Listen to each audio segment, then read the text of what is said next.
If you made $1 a second, you'd be a millionaire in 12 days. If you made $1 a second, you'd be a billionaire within 31 years. If you made $1 a second, you'd be a trillionaire within 31,000 years. So set your goals high and remember, every second counts. You guys know by now that I'm a firm believer that the borrower is slave to the lender, because your most powerful wealth building tool is your income. And when you haven't committed your income in the form of payments to everybody else, you can invest it and become wealthy. Really.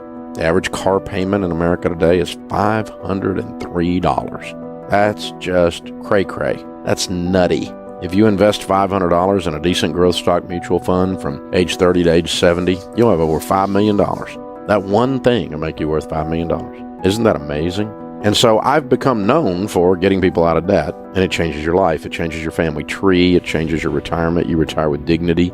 You don't have to buy that cookbook, 72 Ways to Prepare Alpo, and love it. But you have to do it on purpose. And getting out of debt in order to invest is the shortest way. And what is amazing to me is that almost the entire financial industry focuses on one part of the equation, and that's the investing part of the equation. And they all have a bunch of theories. Now, I've had all the letters and licenses after my name. I have a degree in finance. I've had all the licenses in the business. It is amazing the number of people in the financial world, whether they're financial advisors, writers, bloggers, whatever they do, that have opinions about money that don't have any money, and whose track record on teaching people to invest and getting them to invest sucks. 3% of the public is where all of those people make their money, off wealthy people. They make all their money off wealthy people. And most of the advisors out there won't fool with you if you don't have some money. They don't want to sit down and talk to you. And so we started teaching people, of course, all these years ago, how we invest. And then as we've met with many, many, many thousands of millionaires over the years, how did they invest? What are they doing? Well, we suggest, and I personally invest in good growth stock mutual funds. I spread it across 4 types: growth and income, growth, aggressive growth, and international. And I buy mutual funds that have at least a 10-year track record. Well, Dave, shouldn't you just buy index funds? Well, you can if you want. Index funds, basically an S&P 500 fund, mirrors the market. That basically is the stock market. And so you're going to do exactly what the stock market does, good or bad. The mutual funds that I buy outperform the S&P 500. And they're really not that hard to find.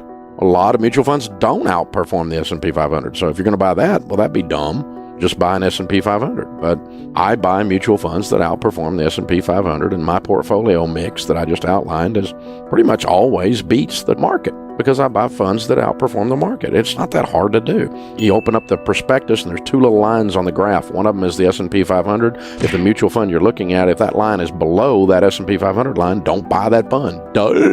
This is hard. Really not that much to this. But Dave, you just tell people buy those loaded funds.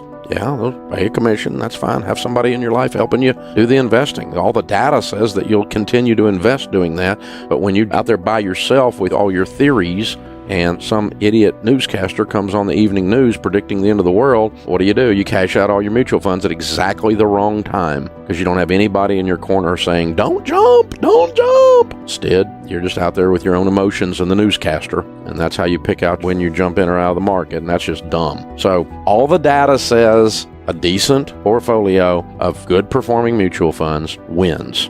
And the big thing is actually putting money into the mutual funds, actually investing. One piece of research shows that 74% of the reason of retirement success is doing it. It's called savings rate. The number of you that put money in versus talk about it and continually put money in. Year after year, year after year, year after year, month after month, week after week, out of your check, into your 401k, over and over and over and over and over again. This is how you get wealthy. It's ludicrous. I know a lot about mutual funds. And let me tell you how I pick mutual funds. About 80% of the choice on my mutual fund, 85%, is based on its rate of return, its track record. If the track record's tied and I'm trying to look, I look for the longest track record. Who's been doing it a long time?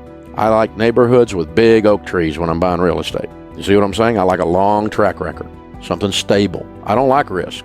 I like to make money. Risk equals not making money for me. Big risk, anyway. We should spread it across 4 types: growth and income, growth, aggressive growth, and international. Let's talk about those for a second, because there's all kinds of names for mutual funds, and the name of the mutual fund tells you what is in the fund. okay? A growth and income fund is also called a large cap fund, sometimes also called a blue chip fund.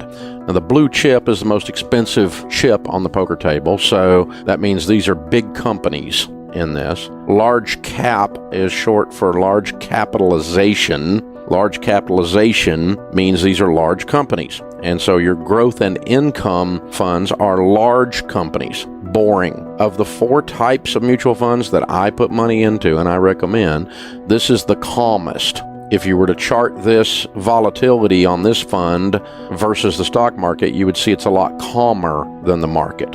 And so it's your friend when things are going down, in other words. It's your stable. It's the big old dinosaur companies. They're boring. When things are going up, by the way, it's also boring.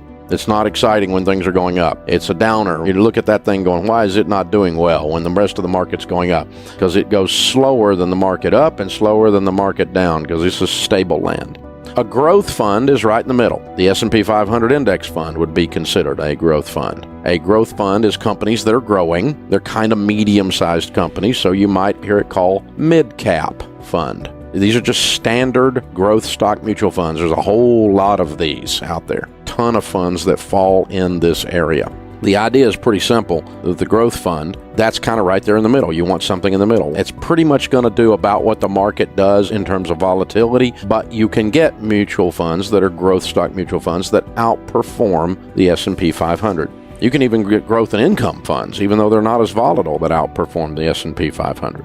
Then there's the aggressive growth fund. This is the wild brother, okay? It's the crazy one. And so you might guess it's going to be also called a small cap funds. These are the small companies, the startups. A lot of tech companies would fall into there. Very crazy. All the fun, weird stuff is in there. And that means some of it fails and goes to zero. And so it's a crazier mix. It's going to be much more volatile than the stock market is. So it's going to go up faster than the market goes up, but it's going to go down faster than the market goes down. Small cap, aggressive growth stock mutual funds, also known in there as emerging market. You would call it that too as well.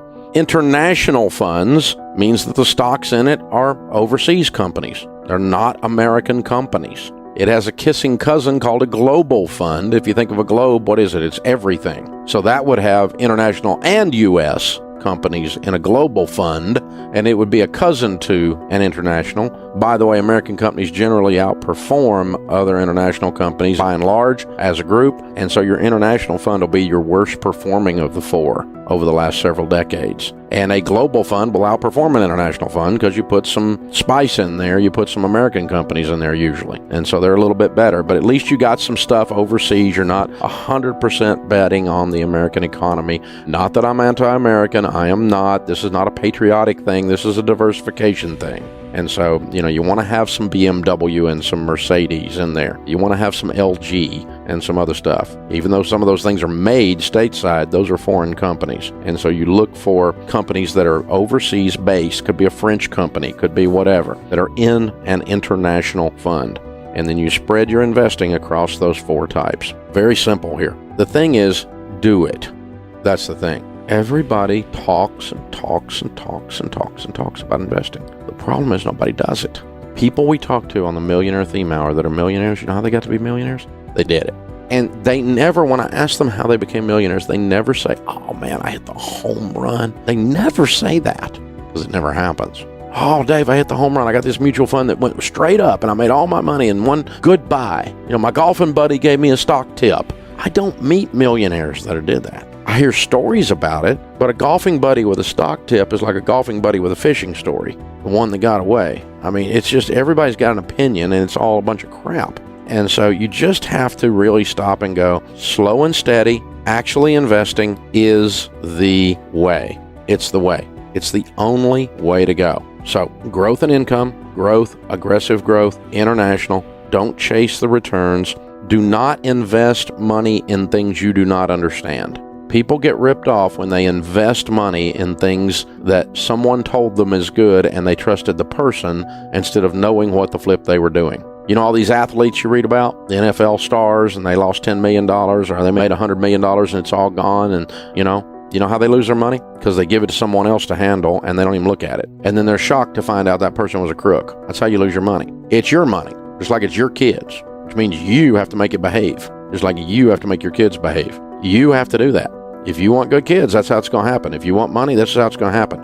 You have to understand it. Now, you don't have to have a master's degree in finance. This stuff is not rocket science. It is really not that difficult. And you really, really seriously have to do this, and you have to understand what the money is going into. Do not put money in it. That's why when you're buying insurance, when you're getting a mortgage, doing your investing in mutual funds, that's why when you do all of that you have to understand what you're doing. And the only way you're going to do that is when you're picking someone to help you in one of those areas. You're doing your estate plan if it's complicated. You're doing your taxes if they're complicated, that kind of thing. You need someone sitting on the other side of the table that is not a salesperson, but they have the heart of a teacher, not the heart of a salesperson. I'm an easy sale once I understand something, but until I understand it, I'm not putting a dime in it. I'm not going forward with this. It's that simple.